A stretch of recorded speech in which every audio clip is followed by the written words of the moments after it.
Hi, it's May with a Tuesday Tech Tip.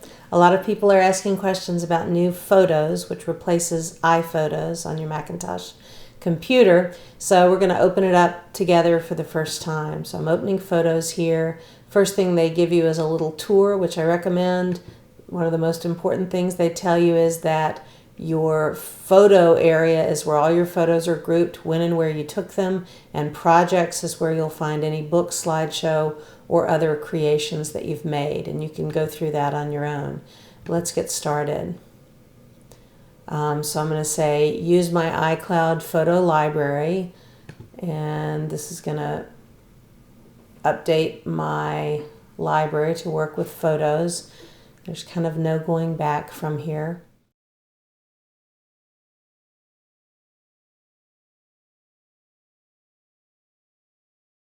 And now we are in Photos. So this is the part that really scares people because they have no idea where they are. Everything looks really different. So I'm just going to show you around a little bit at a time. This section, the Photos section, is all of the photos you've ever taken. They are grouped by date and location where they were taken.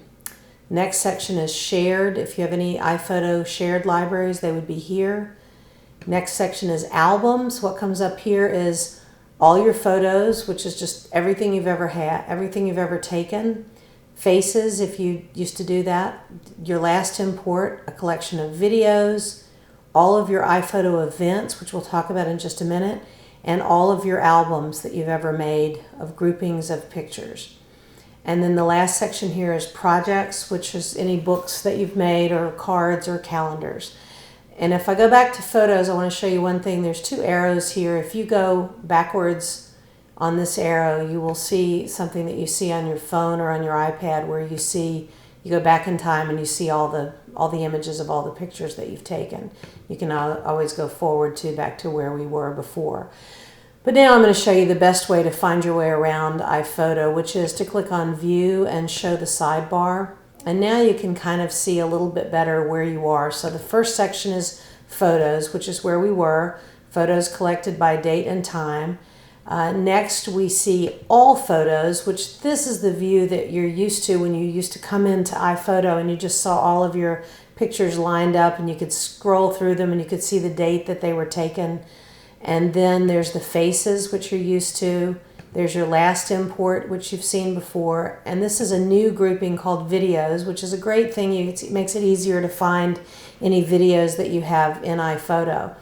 The next section here is a folder called Iphoto Events. If you open that up by pressing on the little triangle, you'll see a bunch of basically albums that in the old iPhoto used to be called Events. Now they're just albums, and they're in this folder because they used to be events. It's very easy for you to just grab these and pull them out. If you want to get rid of this folder, you can grab all of these, pull them out to the main sidebar there, and then I'm just going to go ahead and do this really quickly because it's easy to show you a little bit about organizing your sidebar here. So I'm dragging all of these out of this folder, and then when the folder is empty, I'm going to click on it, I'm going to control click on it, and I'm going to delete it.